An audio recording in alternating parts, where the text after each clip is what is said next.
अस्सलाम वालेकुम नाज़रीन, आप प्रोग्राम देख रहे हैं पाकिस्तान टुडे विद इकबाल शाहिद। और इस वक्त हमारे साथ अब्दुल्ला हमीद गुल साहब मौजूद हैं, एयर मार्शल एजाज मलिक साहब हैं इस्लामाबाद से, शाहिद इकबाल भट्टी साहब और कराची से नजीब अयूबी साहब जमात इस्लामी के रहनुमा होंगे।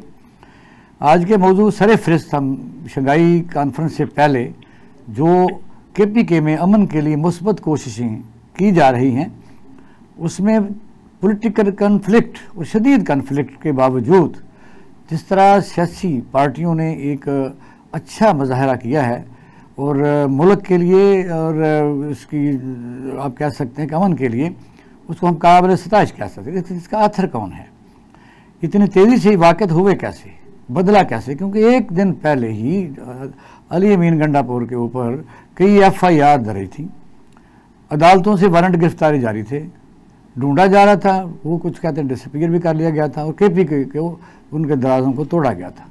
इन शदीद हालात में जब कल मंजर देखा गया कि पाकिस्तान के वज़ीर दाखिला एक तरफ बैठे हैं और गवर्नर KPK एक तरफ बैठे हैं, दरमियान में अली अमीन गंडापुर बैठे हुए हैं, और आज जो कल का शुरू हुआ है ये कालअदम तंजीम के जो रहनुमाओं के साथ उनके जो लीडरान हैं उनके साथ नेगोशिएशन हो रही है।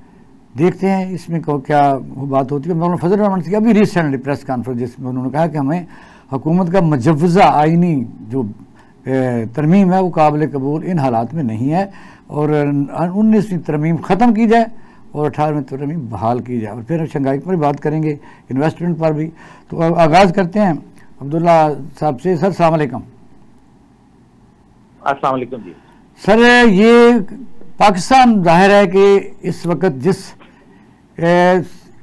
पॉलिटिकल इंस्टेबिलिटी का शिकार है और अभी तक है, उसमें एक मेन जो PTA की जमात है उनके जो रहनुमा हैं, बानी लीडर हैं, चेयरमैन हैं, वो जेल में हैं। वहाँ से भी अच्छी खबरें नहीं आ रही इन हालात में। ये क्या हुआ कि KPK के वज़ीर आला इस्लामाबाद पर चढ़ाई कर रहे हैं, उनके ऊपर FIRs हैं और अदालतों से वारंट गिरफ्तारी जारी हैं। फिर मंजर देखा गया कि एकदम सूबे के अमन के लिए और उन लोगों से ही मुज़ाकरत के लिए जिनको 2 दिन पहले ही मुल्क दुश्मन यानी डिक्लेयर कर दिया गया था, उनके साथ बैठे हुए नजर आए। क्या सर कहते हैं आप? बिस्मिल्लाहिर्रहमानिर्रहीम, बहुत बहुत शुक्रिया आपका। देखें, एक वक्त में वजीर दाखिला के हुक्म के ऊपर बाकायदा KP हाउस सील किया गया CDA की जाने से, क्योंकि CDA को भी वही चेयर करते हैं और दूसरी तरफ जो है उसके ऊपर शेलिंग हुई और आंसू गैस फेंके गए और एक बदमज़गी का समा पैदा हुआ और वजीर आला KP के हवाले से किस्म की आरा सामने गूंजने लगी। कोई कहता था गिरफ्तार हो गए, कोई कहते थे कुछ हो गया। और एक तो खबर ये भी आई कि IG इस्लामाबाद जो हैं उन्होंने बहुत ही डेरोगेटरी लैंग्वेज इस्तेमाल की बकौल जो PTI के तर्जुमान, और साथ ही साथ जो है वो अली अमीन गंडापुर साहब ने भी कहा कि IG कौन होता है। और फिर IG की ये भी खबर आई कि उन्होंने जाके KP हाउस में गिरफ्तार कर लिया, लेकिन फिर बातें बहरहाल तब्दील हो गई। देखिए, ये एडमिनिस्ट्रेटिव माशाल्लाह आप भी सरकार से नहीं हैं एक वक्त में, और आपको मालूम है नहीं, ये एडमिनिस्ट्रेटर तो हम भी रहे हैं, मजिस्ट्रेट भी रहे हैं। एडमिनिस्ट्रेटर जो है स्टेट के मुलाजिम ब्यूरोक्रेसी होती है। इस तरह से किसी बरसर इक़्तिदार किसी जमात का या हुक्मरानों का दो मछल्ला तो पहली दफ़ा देखी है कि जो कहा है बेशक आइन में लिखा है नहीं लिखा, किसने कहा कि ये नहीं वहाँ जाके IG इस्लामाबाद जाके तोड़ फोड़ करे, कोई कहा भी गया, आर्डर किसी का था भी, तो उसे अकॉर्डिंग टू लॉ हमें हैंडल करना चाहिए था। मैं बिल्कुल वही गुजारिश करता हूँ, लेकिन देखा जा रहा है ब्यूरोक्रेसी जो हमने देखी जी उसके बाद सलमान जरा आवाज जरा ज्यादा करो। ये नहीं आप चलें, मैं सलमान को कह रहा हूँ, प्रोड्यूसर को जरा आवाज में जरा ऊंची करें।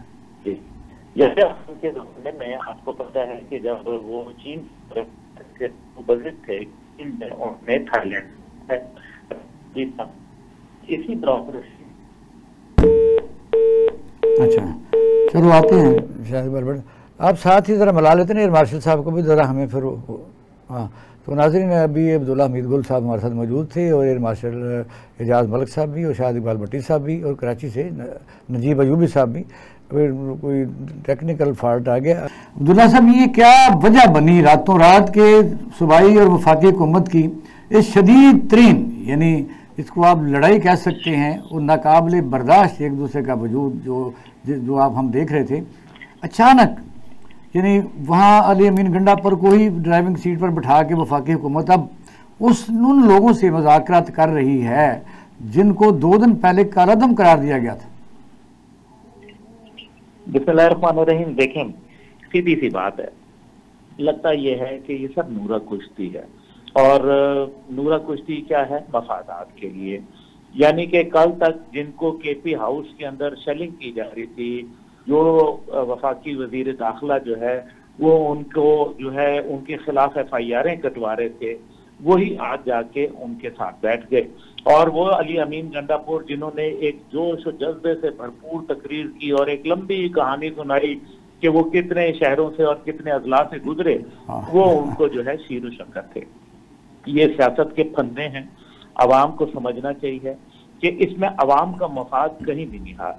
इसका मतलब है कि ये जाती मकासद के लिए साफ नजर आ रहा है कि अक्टूबर के बाद अगर तो ये आईनी तरमीम पास हो गई तो फिर PTI के चेयरमैन जो बानी हैं उनको अपनी हिकमत अमली जो है वो तब्दील करनी पड़ेगी और उनको सरेंडर और अपीजमेंट की पॉलिसी अपनानी पड़ेगी। और अगर उससे पहले इसी वजह से वो डी चौक में 15 तारीख को ऐलान भी कर दिया उन्होंने एहतजाज का। आज सरगोदा, विहाड़ी और मुल्तान और दीगर अजला के अंदर जो उन्होंने आज एहतजाज रखे थे पूरी तरीके से पंजाब में नाकाम हुए। इसलिए अब वो कोशिश कर रहे हैं कि किसी सूरत जो है अब हुकूमत वक्त से मामलात किए जाएं, क्योंकि एस्टेब्लिशमेंट ने टका सा जवाब दिया है। 2 दफा DGISPR ने अपनी प्रेस कॉन्फ्रेंस में कहा कि हम मुज़ाकरात नहीं करेंगे, जो कुछ करना है आपको हुकूमत वक्त से करना है। तो ये सीधी सी बात ये है कि ये तो उन्होंने कहा कि हुकूमत वक्त से करना है। आपने देखा हुकूमत वक्त है कहाँ? यानी इस वक्त है जो मोहसिन नकवी साहब हैं, वो आपको पता है कि वो किन्होंने उनको पार्लियामेंट में पहुंचाया, फिर उहदा दिया, और फिर सबको पता है कि वो बात कहाँ से ताकत लेते हैं। और जो कुंडी साहब हैं वो कॉन्स्टिट्यूशनल गवर्नर हैं, वहाँ की क़यादत मुंतखब या गैर मुंतखब KPK की तो मौजूद थी सारे सूबे में, लेकिन वफाकी हुकूमत जिसको आप कहते हैं उनमें तो मुस्लिम लीग नून राजस्थान इकबाल कहाँ थे, ख्वाजा साहब कहाँ थे, लेकिन जो मेन आप कह सकते हैं नुमाइंदगी कहाँ थी? ये तो मुज़ाकरात जो हैं जो मर्जी को कहे, ये तो दरमियान हुकूमत के हो ही नहीं रहे। ये तो जो भी लोग पावरफुल या मुक़तदरा है उनके नुमाइंदे वहाँ जब पहुँचे तो क्या मजबूरी रही? देखिए, सीधी सी बात है। देखिए, जब अगर सब काम जो है रावलपिंडी से चलना है तो फिर मेरे ख्याल में रावलपिंडी को खुल के सामने आना चाहिए ताकि मामलात जो है वो सही रुख पे कायम हो सके। लेकिन अगर जो है दरमियान में, क्योंकि ये लोग हाफ हार्टेड एफर्ट्स करते हैं, सीधी सी बात है, और नहीं है कि सियासतदानों को समझ नहीं होती। सियासतदान जब कहते हैं ठीक है जी इनके ऊपर डाल दो, हमारा क्या काम करना है, जो ये कहते हैं वो मान लो, इसके नतीजे के अंदर मुल्क के हालात जो है वो तब्दील होते चले जा रहे हैं। रोजाना जो सियासी अदम इस्तेहकाम है उसमें। अच्छा, आप वहाँ बैठे हुए हैं, ये जो मिस हैंडल किया गया, ये जो डी चौक वाला मसला, और हुकूमत ने परसेप्शन बिल्ड कर दी और आम लोगों के जहन में बात करवा दी कि हम नहीं कोई और है, कि आप आराम से कोई लाहौर आ गया, कोई कहीं चला गया। आपने देखा कोई सिटिंग गवर्नमेंट जो इस वक्त चल रही है, बेशक अलाइज की कह लें या एक जमात की कह लें, उनके बंदों ने कहीं किसी को एंगेज किया नहीं? परसेप्शन तो बिल्ड होगी कि वो नहीं है, कोई और है। तो जिनके मुतल्लिक परसेप्शन ने बिल्ड की है, क्या उन्होंने इस पर सोचा? देखिए, आपने बड़े अच्छे बात कही है, सिटिंग गवर्नमेंट। इसको जरा उर्दू में हम तर्जुमा करते हैं, हुकूमत बैठ गई तो बैठी हुई हुकूमत है। अब बैठी हुई हुकूमत खड़ा होना नहीं चाहती तो अभी मेरा कसूर है।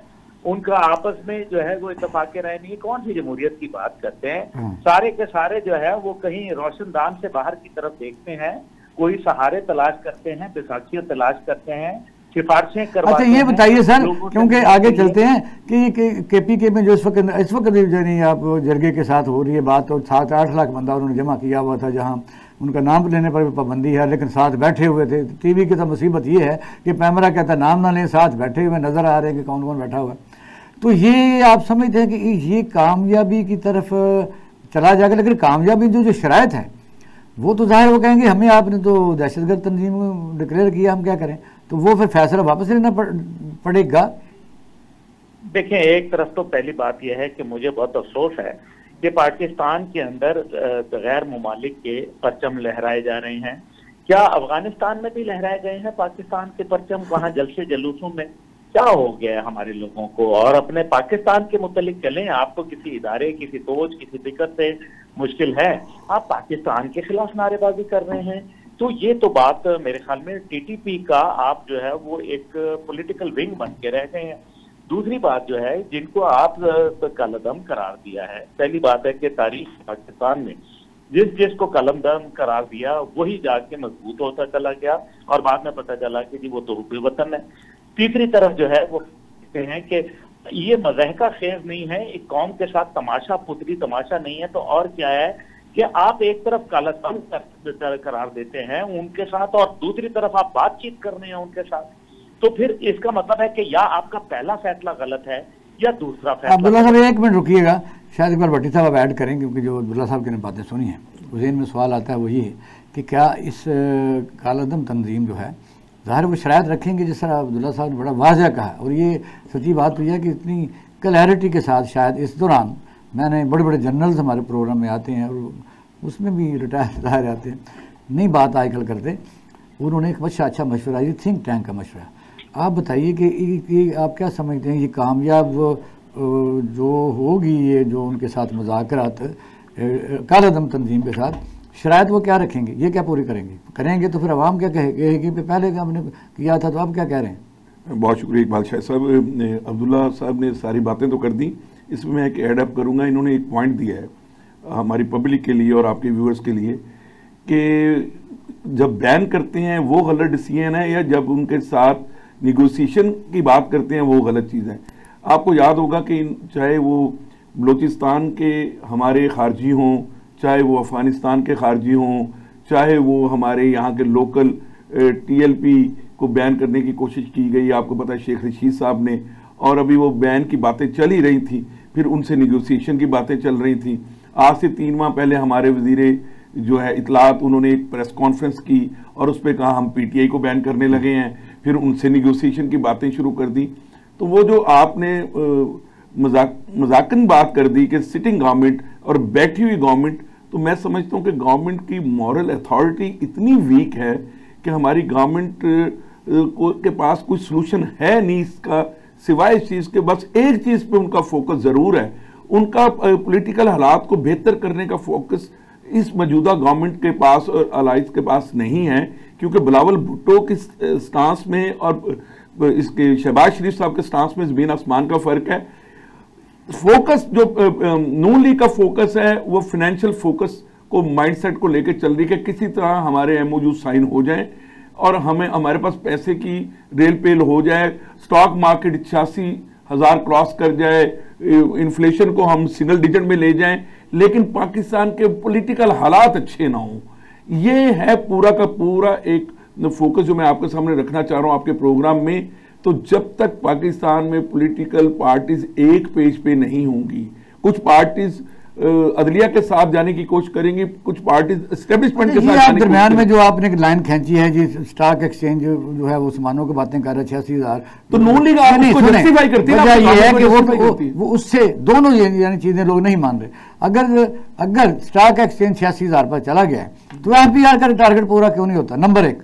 दूसरा ये है आपने कहा जी कि वो सिंगल डिजिट पर महंगाई आ गई है, या किसको आपने कहा, किसने आपको ये स्टैटिस्टिकल डिवीजन की? देखिए इकबाल साहब, मैं नहीं कह रहा, ये गवर्नमेंट के दावे हैं, जबकि मैं बीइंग ए फाइनेंशियल एक्सपर्ट मुझे भी पता है कि ये लास्ट ईयर के कंपैरिजन, एक माह के कंपैरिजन कर रहे हैं, लेकिन मैं कह रहा हूं कि इनके पास सलूशन नहीं है। अगर अगले सवाल की तरफ आते हैं कि मौलाना फजल रहमान से अभी रिसेंट प्रेस कॉन्फ्रेंस की, उन्होंने कहा कि जो मुजवजा आईनी तरमीम है वो काबिल कबूल नहीं है, और अभी उन्होंने खैर पब्लिक भी कर दिया है, लेकिन उसमें ये लिखा है कि बालाउल साहब कहते हैं कि हर सूरत फेडरल कोर्ट बनेगी। और तीसरी खबर यह है काजी फायजी साहब अलविदा, 24 तारीख को Pakistan supreme court bar association ने इशाया दिया जो उन्होंने एक्सेप्ट भी कर लिया है, और 25 को फुल कोर्ट रेफरेंस है। अब इन सारे सिनेरियो में थोड़ी सी बताइए, फिर मैं अब्दुल्ला साहब की तरफ जाऊँ। पहले तो मैं जवाब काजी साहब का दे दूँ। जब हम थोड़े से पीछे चले जाएं 10-15 साल पहले, जब हम नौजवान थे तो हम सुनते थे काजी आ रहा है, तो आज आपने एक खबर मुझे ये दे दी कि काजी जा रहा है। तो अल्लाह ताला पाकिस्तान के लिए बहुत बेहतर हो। मैं काजी साहब को सलाम पेश करता हूँ। अगर ये 2 हफ्ते पहले 3 हफ्ते पहले कह देते कि आईनी अदालत बन भी जाए तो मैं अपनी रिटायरमेंट लेके रहूँगा, तो आज पाकिस्तान के 15 दिन में हालात इतने बुरे ना होते जो आप और मैं। जी अब्दुल्ला साहब, आप बताइए फजलुर रहमान साहब का बयान बिलावल का, और तीसरा सुप्रीम कोर्ट में जो ये भी खबर है। जी आप मेरे से पूछ रहे हैं? हाँ जी। देखिए, जहां तक फजलुर रहमान साहब का बयान है, तो पहली बात यह है कि अभी जो कायद ईसा साहब की तरफ से आया है वो बड़ा इंटरेस्टिंग है। उन्होंने कहा है कि जी मैं अलविदाई इशाइया नहीं लूंगा क्योंकि उस पर तकरीबन 20 लाख रुपए खर्च हो जाते हैं। तो अलविदाई इशाइया न लेना एक अंदिया है कि शायद उनको कहीं से ठंडी हवा का शायद अभी भी इंतजार हो सकता है। दूसरी बात यह है, ये नहीं अभी तो खबर चल रही थी कि शाही एक्सेप्ट कर लिया गया और 25 को रेफरेंस भी फुल कोर्ट है। जहां से खबर चलती है मुझे पहले आती है, इसलिए अच्छा ठीक है सर, मैं आपको बता रहा हूँ वही ऐसी है। लेकिन दूसरी बात यह है कि जो इसके अंदर अहम बात है वो है मौलाना फजलुर रहमान का। मौलाना फजलुर रहमान ने, मैंने आपको याद है आप इनके प्रोग्राम में बोला था कि मौलाना फजलुर रहमान और दीगर जो है वो सिर्फ टाइम बाय कर रहे हैं, और इसमें हुकूमत खुद भी शामिल है। हुकूमत नहीं चाहती कि आईनी तरामीम होए। हुकूमत, मैं पूरी हुकूमत की बात नहीं कर रहा, उसमें कुछ अनासिर मौजूद हैं जो कि नवाज शरीफ साहब की तरफ झुकाव रखते हैं, और नवाज शरीफ साहब जो है इस सारे सिलसिले में बहुत पुरअमन और बहुत खुश हैं कि हालात जो है वो उनकी मंशा के ऐन मुताबिक चल रहे हैं। इसलिए देखने वाली बात यह है कि ऐसा जो सिलसिला जारी है वो क्यों जारी है। तो मौलाना फजलुर रहमान साहब जो है वो देख रहे हैं, उन्होंने टाइम बाय किया। इस टाइम बाय करने के अंदर अंदर कमजोरियां जो है वो आया हुई, और उन्होंने दरमियान में ये SCO आ गया, सऊदी वफ्द आ गया, तमाम जो फोकस था वो शिफ्ट हो गया। और इसी तरीके से मैं बिल्कुल इत्तेफाक की राय रखता हूँ कि काजी साहब को अगर वो कह देते 15 दिन पहले तो उनकी इज्जत में बहुत इजाफा होता। लेकिन जो भी है, अभी भी मैंने आपको बताया है कि अभी आपने एक बड़ा बारीक नुक्ता जो उठाया है वो ये, मगर मौजूदा हुकूमत भी शायद उनमें अक्सरियत नहीं चाहती कि आईनी तरमीम हो, और मौलाना फजलुर रहमान साहब को हम सारा मुल्क जो है इस वक्त एड़ियाँ उठा उठा के शाबाश दे रहा है। तो आपके लफ्ज़ों से मुझे एक और शक पड़ गया कि कहीं मौलाना फजलुर रहमान की शक्ल में हुकूमत अपना एजेंडा जो है वो आगे बढ़ा रही थी, जो किसी और को तो ना पता हो, लेकिन मौलाना फजलुर रहमान और हुकूमत को पता था, और मिल के शायद कर रहे थे। यही बात है ना, जो दिखता है वो होता नहीं है और जो होता है वो दिखता नहीं है। तो इसलिए ये सब में एक बात तो बड़ी बात है, और वो ये है कि इस सारी गेम में तो नजर ये आ रहा है कि अवाम गई जहन्नम में, हमारा जाती मफाद, हमारी जात, हमारी शख्सियत और हमारी पार्टी जिंदा रहे, पाकिस्तान की खैर, पाकिस्तान का अल्लाह वारिस है। तो इसलिए नतीजा ये निकलता है कि इस मुल्क के साथ कोई मुखलिस नहीं रह गया। मुझे बड़ा दुख है, मेरा मुल्क जो है वो मेरी माँ के बराबर है, और अगर मैं अपनी माँ का वफादार नहीं हूँ तो आई एम सॉरी, मुझे बहुत अफसोस है इस सारे मामले पे। अच्छा साहब, आखिरी लास्ट क्वेश्चन जरा मेरा ये है कि शंघाई कॉन्फ्रेंस में यानी ताजिकिस्तान ने भी आना था, और प्रेसिडेंट साहब वहाँ चले गए, वहाँ एक इंटरनेशनल पता नहीं कौन सी कोई कॉन्फ्रेंस है, उसका एजेंडा भी कोई नज़र नहीं आया। वैसे कोई वैसा फोरम है, वो पाकिस्तान का सरमाया किस तरीके से स्पेशल जहाज़ जाते हैं और ये लोग सैर तफरी करते हैं। शंघाई तंजीम में जो हमारा यहाँ हो रहा है उसमें हासिल असूल का या क्या हमारी एक्सपेक्टेशन क्या है और कहाँ तक हम कामयाब होंगे? देखिए, इसमें 3 ही बातें होती हैं। बुनियादी तौर पे आपको शंघाई ताउन तंजीम यूनाइटेड नेशन के मद्दे मुकाबिल एक बनने वाला फोरम है, जिसके अंदर दुनिया के 4 न्यूक्लियर ममालिक शामिल हैं, भारत, पाकिस्तान, चीन और रूस, और 5वां मुमकिना ईरान। तो इसमें पहली बात यह है कि दुनिया का 42% इसका लैंडमास, अपना जो इसका इकोनॉमी का हिस्सा है वो शंघाई ताउन तंजीम का है, और 47% इसका लैंड मास एरिया है, यानी कि टोटल जमीनी हुजम 47% है। तो एक बहुत बड़ी तंजीम है। यूनाइटेड नेशन को ये चैलेंज कर रही है। और नजर ये आ रहा है कि जो ब्रिक्स बैंक है, जो कि इसी के एक ट्रिब्यूटरी है, उसको भी हम देख रहे हैं। अब इससे 3 फायदे होंगे। पहली बात है, पाकिस्तान के जो डिप्लोमेटिक सतह के ऊपर रवाबित हैं उनमें इस्तेहकाम आएगा, और पाकिस्तान की ये एक मेरे ख्याल में फॉरेन ऑफिस का एक बहुत बड़ा अब्दुल्ला साहब बहुत थैंक यू वेरी मच। आपने दूसरा इजाजत दे दें, प्लीज बात करें। दूसरा इसके अंदर जो फायदा है वो हमारा सियासी तौर पर होगा, इंटरनेशनल सियासत में। और तीसरा जो है वो हमारा मुआशी तौर पर इस्तेहकाम जो है उसके अंदर, उसमें बेहतरी आ सकती है। तो ये वो 3 चीजें हैं जो मेरे ख्याल में फोकस में होंगी। ठीक है, बहुत शुक्रिया sir, thank you very much. शुक्रिया। अब्दुल्ला मलिक साहब हमारे साथ मौजूद थे। शायद साहब आप इसमें ऐड क्या करेंगे? जी, अब्दुल्ला साहब ने बड़ी अच्छी बातें कर दी। शंघाई, मेरे कहने का मकसद शंघाई कॉन्फ्रेंस में ये है कि हम लोकल करेंसी में तजारत करेंगे, क्या हम आज तक कर सके हैं। उसमें यह है कि ईरान के साथ हम सस्ता पेट्रोल नहीं ले सक रहे, LNG नहीं ले सक रहे। दूसरा यह है कि इंडिया जो है, इंडिया के साथ हमारी कोई तजारत नहीं है। उसमें जो चाइना है, चाइना ज़ाहिर है हमारा एक बहुत बड़ा एक पार्टनर है। रूस के साथ हमारे कोई ख़ास तजारती बैलेंस ऑफ ट्रेड नहीं है। तो ये ताजिकिस्तान है, उज़्बेकिस्तान है, इस तरह यानी और भी इस तरह तकरीबन 9 ममालिक हैं। तो ये जब एजेंडा या मैनिफेस्टो तो अच्छा है, लेकिन इसमें है क्या? अब्दुल्ला साहब ने जो बात कर दी वो तो प्रोस्पेक्टिव वे से कर दी उन्होंने, लेकिन मैं उसकी फैक्चुअल पोजीशन ये बता दूं कि ये शंघाई तंजीम आने वाले दिनों में अगर कुछ कर जाए तो कर जाए। जो इसके पास एक्सपीरियंस जो आपने गिनवा दिए हैं उसके मुताबिक इसका रोल आज की डेट तक OIC, आपने भी सुना मैंने भी सुना, उसी रोल में रह गई है। लेकिन पाकिस्तान उसको इसीलिए इसको हाइप क्रिएट कर रहा है कि वो ये चाह रहे हैं कि पाकिस्तान अपने फाइनेंशियल बर्डन को कम करके इनसे एड और ट्रेड की पॉलिसीज पे जाए और ये काम करे। और मैं आपसे वो एग्री करूंगा कि जरदारी साहब को, स्पेशली जरदारी साहब को वहां नहीं जाना चाहिए था। वो तो इधर आ रहे हैं, वो इधर आ रहे हैं और कम से कम भी 10 करोड़ रुपए का खर्चा करने के लिए जरदारी साहब को पूरे जहाज का फ्लीट लेके वहां पे, और हेड ऑफ स्टेट कभी भी नहीं जाया करते इतने छोटे छोटे कामों के लिए। पता नहीं क्या हो गया हमारे मुल्क के। जी, एयर मार्शल एजाज मलिक साहब हमारे साथ मौजूद हैं। सर अस्सलाम वालेकुम। एयर मार्शल साहब अस्सलाम वालेकुम।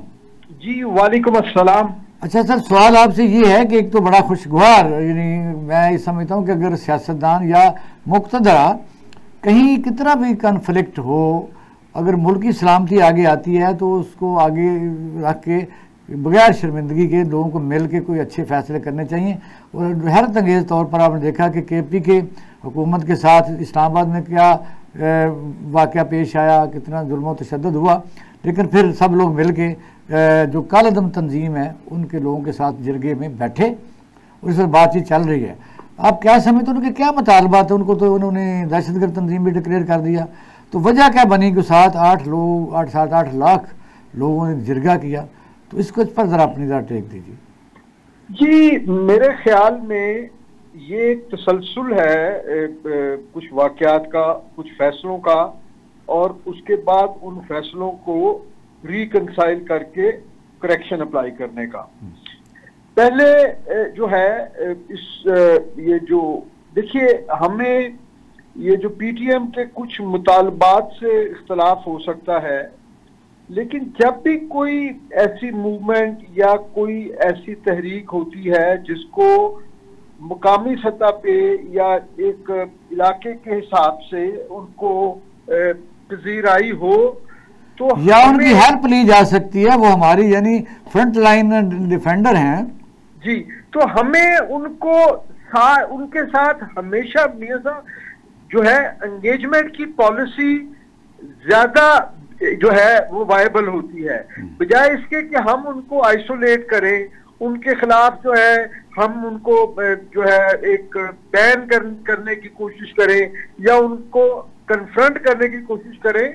हमेशा बेहतर ये होता है कि इस तरह की तहरीकों को एक बड़ी तहरीक बनने से पहले हम उसको अपने साथ मिला लें और उनके जो मुतालबात की शिद्दत है उसको कम किया जाए, बजाय इसके कि हम उनको कन्फ्रंट करें। तो जो एक यही बात अब अब्दुल्ला हमीद गुल साहब अभी कह रहे थे, इसी तरह आपके अल्फाज थे कि ये किसने फिर किया, यानी कालादम किसने किया? हुकूमत ने किया। कि फिर ये दोबारा जो इंटरवेंशन है ये फिर मुक्तदर आने की, ये इसको ठंडा करने के लिए? नहीं, ये मुझे मेरा एनालिसिस इस पे ये है कि ये दोनों फैसले जो हैं ये बुनियादी तौर पे तो वफाक की तरफ से ही हुए, क्योंकि चीफ सेक्रेटरी जो है वो वफाक का सूबे में नुमाइंदा होता है, ये उसकी तरफ से ये फैसला किया गया। लेकिन बाद में जो है बेटर सेंस परवेज और उन्होंने ये एहसास किया कि इस चीज को हमें जो है इस पे करेक्शन अप्लाई करनी चाहिए।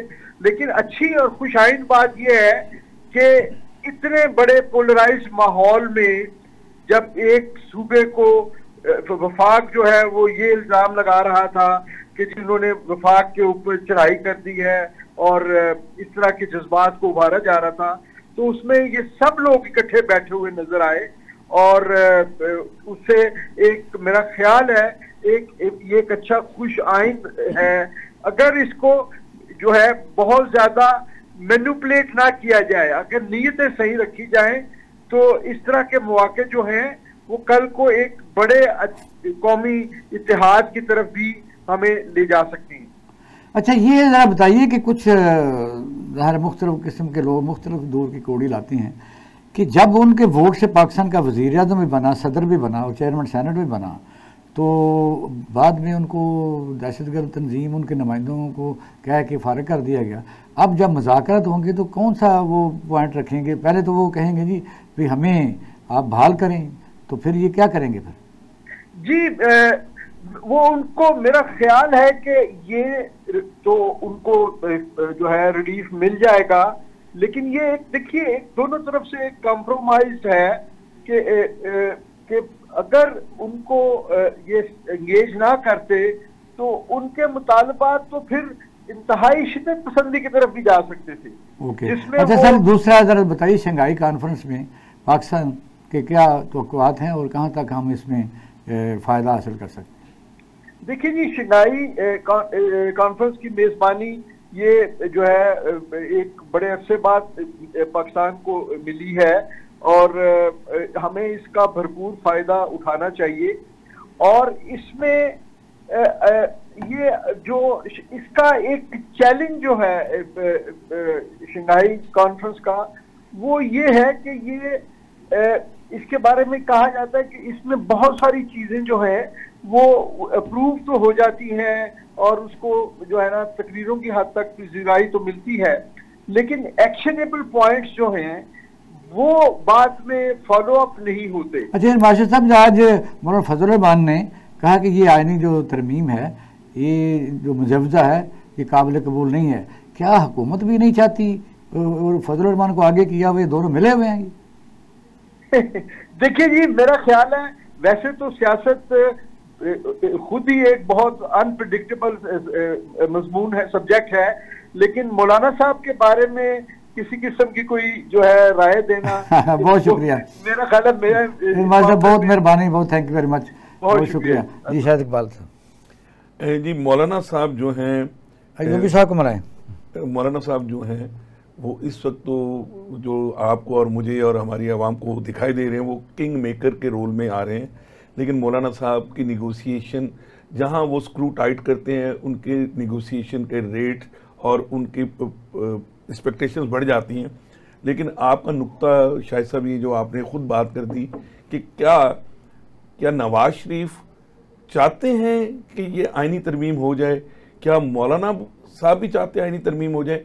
तो जो मैं आज के डेवलपमेंट के बाद उन्होंने जो मुजवजा तरमीम को डिक्लाइनिंग पोजीशन पे ले गए हैं, तो मेरा ख्याल है कि शायद नून लीग काजी फायद ईसा साहब ने चाहे वो खाना तो मुस्तरद कर रहे होंगे, कोई हवा का झोंका भी फील कर रहे होंगे, लेकिन मैं ये फील करता हूँ कि काजी फायद ईसा की रिटायरमेंट के बाद अब जो चीज़ें बड़ी ज़बरदस्त होंगी उसमें अगर ये नई आईनी तरमीम ना भी करें और 19वीं तरमीम को ख़त्म कर दें तो फिर भी पीटीआई नून लीग का काम हो जाएगा और ख़ास तौर पे बिलावल भुट्टो का काम हो जाएगा और इनको नई आईनी तरमीम नहीं करनी पड़ेगी। मेरा ख्याल है ये प्लान बी पे चले गए हैं और इसमें नवाज शरीफ और मौलाना साहब की जो वो मुलाकात हुई है कलेक्टिव, उसमें ये डिसीजन हो चुका होगा, तभी वो उनके अब जो मेरा सवाल है वो बनता तो है कि ये मियाँ नवाज शरीफ साहब की और जरदारी साहब की और मौलाना फजल रहमान की जो मुलाकात हुई है, मौलाना साहब को इख्तलाफ राय के लिए खड़ा किया जा सकता है, जो लोग अब परसेप्शन बिल्ड कर रहे हैं।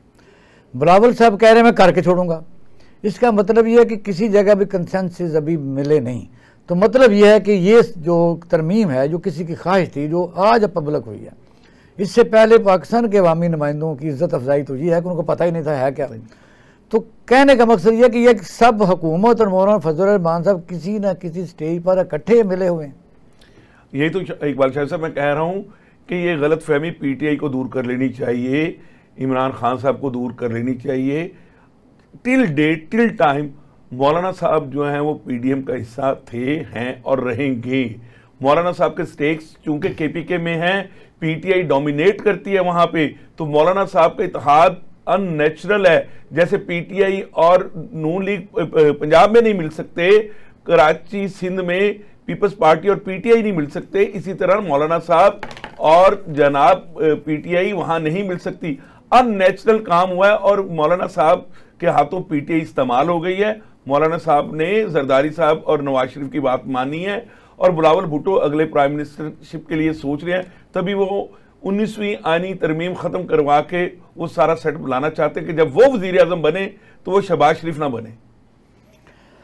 आप देख सकते हैं कि यानी एक नया आज एक नई एक जो गालबन आपने और मैंने और सब लोगों ने इस पर डिस्कशन की है, ये एक नया रुख है।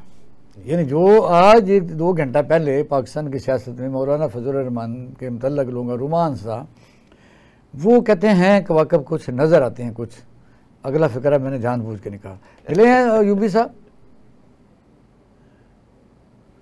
अच्छा आगे चलते हैं। अब ये है कि यूबी साहब कराची से हमारे साथ नहीं, क्योंकि मैंने आईपीपी पर बात करना चाहता हूँ। आप भी आईपीपी के एक्सपर्ट हैं, फाइनेंशियल एक्सपर्ट हैं।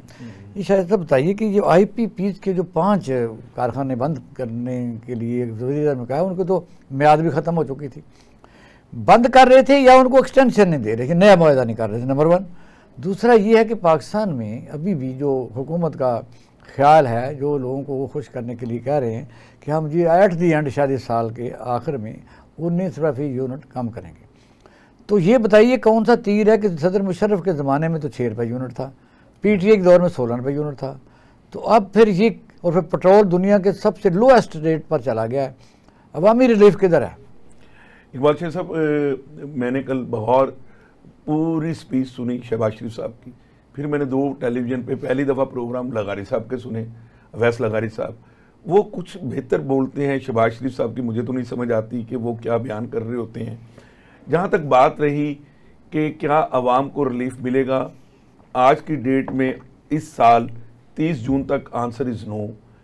पहले तो ये 5 नाम जिन आईपीपीज़ को इन्होंने रीइंस्टेट नहीं किया, यानी उनके एग्रीमेंट्स, ये झूठ बोल रहे हैं, इन्होंने एग्रीमेंट्स ख़त्म नहीं किए, उनको पेमेंट्स होंगी, वो जो बिजली हमें देंगे उनके पैसे लेंगे, जो बिजली वो नहीं देंगे उनके पैसे वो उनको नहीं देंगे। लेकिन मैं आपको ये कहने पे से कासिर हूँ कि हर सूरत में वो ये चाहते हैं, पहले तो 5 आईपीपी के नाम बताएं, इकबाल शाह साहब नाम बताएं, उनसे नाम पूछें। नाज़रीन, ये सियासी जमातों का आपने देखा कि इस्लामाबाद पर चढ़ाई रिएक्शन में मुकदमात, मारकुटाई, शैलिंग और फिर पता नहीं दहशतगर्दी के FIR। लेकिन फिर जब बैठे तो पूरी कौम ने देखा कि कौन कौन बैठा हुआ है। मौलाना फजल रहमान के मतलब एक आइनी तरमीम जो मुसवदा है वो काबिल कबूल नहीं है। हुकूमत भी ये गालबन नहीं चाह रही कि ये आइनी तरमीम जो है वो पास हो जाए। ये धोखा किसके साथ किया जा रहा है? और जो भी कोई खराबी, यानी आप कह सकते हैं FIR या इस्लामाबाद के जब अली अमीन गंडापुर आए थे तो रास्ते में सड़कों पर खंदकें खोदी गई थी, शेलिंग की गई थी, हेलीकॉप्टर की गई थी। वो फिर परसेप्शन कौन बिल्ड कर रहा है कि मुल्क की मुक्तदरा की तरफ लोगों का रुख हो जाए? एक्चुअली ये हुकूमत खुद ही नहीं चाहती कि ये आइनी तरमीम पास हो। इसीलिए मौलाना फजल रहमान साहब का रोल बड़े काबिल एहतराम है। एक मजहबी जमात के रहनुमा हैं, एक सियासी जमात के भी सरबराह हैं, लेकिन तारीख साबित करेगी कि जब मुलाकात हुई थी मियां नवाज शरीफ साहब की, जरदारी साहब की, तो क्या तय हुआ था। असल एजेंडा क्या था। शाहिद इकबाल भट्टी साहब ने कहा कि PDM-1 अभी भी चल रही है और जो उनके सरबराह थे वो अब भी मौजूद हैं। अपना ख्याल रखिएगा। पाकिस्तान जिंदाबाद।